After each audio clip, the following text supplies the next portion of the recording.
Lots of people travel to the big station at the end of the line. Engines from the other railway sometimes pull their trains. These engines stay the night and go home next day. Gordon was talking one day to one of these. "When I was young and green," he said, "I remember going to London. Do you know the place? The station's called King's Cross." "King's Cross?" snorted the engine. "London's Euston. Everybody knows that." "Rubbish," said Duck. "London's Paddington. I know. I work there."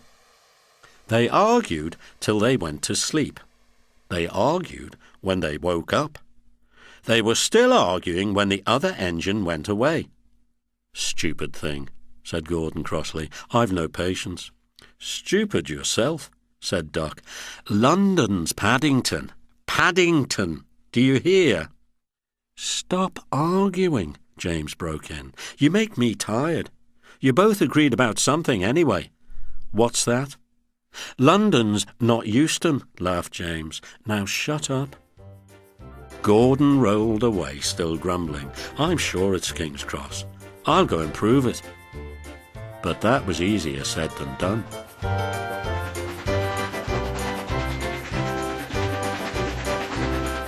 London lay beyond the big station at the other end of the line.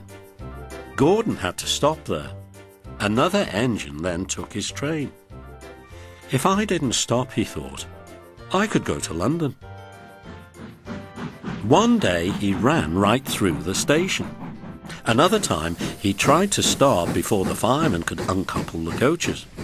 He tried all sorts of tricks, but it was no good. His driver checked him every time.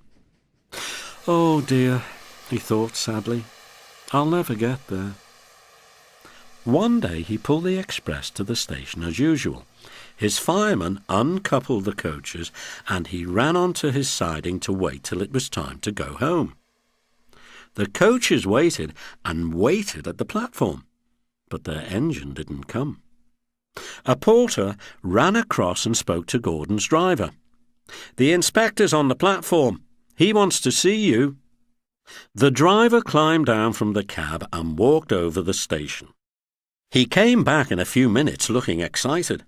"Hello," said the fireman. "What's happened?" "The engine for the express turned over when it was coming out of the yard. Nothing else can come in or out. They want us to take the train to London.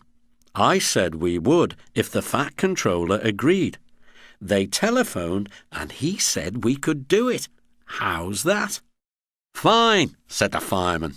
"We'll show them what the Fat Controller's engines can do." "Come on," said Gordon.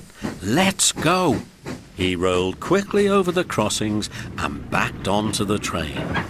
It was only a few minutes before the guard blew his whistle, but Gordon thought it was ages. "Come on, come on," he puffed to the coaches. "Come on, come on, come on, come on, come on. We're going to town, we're going to town," sang the coaches slowly at first, then faster and faster.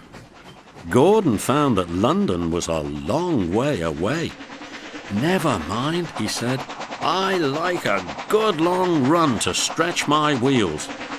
But all the same, he was glad when London came in sight. The Fat Controller came into his office next morning. He looked at the letters on his desk. One had a London postmark. "I wonder how Gordon's getting on," he said. The station master knocked and came in. He looked excited. "Excuse me, sir, have you seen the news?" "Not yet. Why?" "Just look at this, sir." The Fat Controller took the newspaper. "Good gracious me," he said. "There's Gordon. Headlines, too. Famous engine at London Station. Please call to control crowds." The Fat Controller read on, absorbed. Gordon returned next day. The Fat Controller spoke to his driver and fireman. "I see you had a good welcome in London." "We certainly did, sir. We signed autographs till our arms ached, and Gordon had his photograph taken from so many directions at once that he didn't know which way to look. "Good," smiled the Fat Controller. "I expect he enjoyed himself, didn't you, Gordon?" "No, sir, I didn't." "Why ever not?" "London's all wrong," answered Gordon sadly. "They've changed it. It isn't King's Cross any more. It's St. Pancras."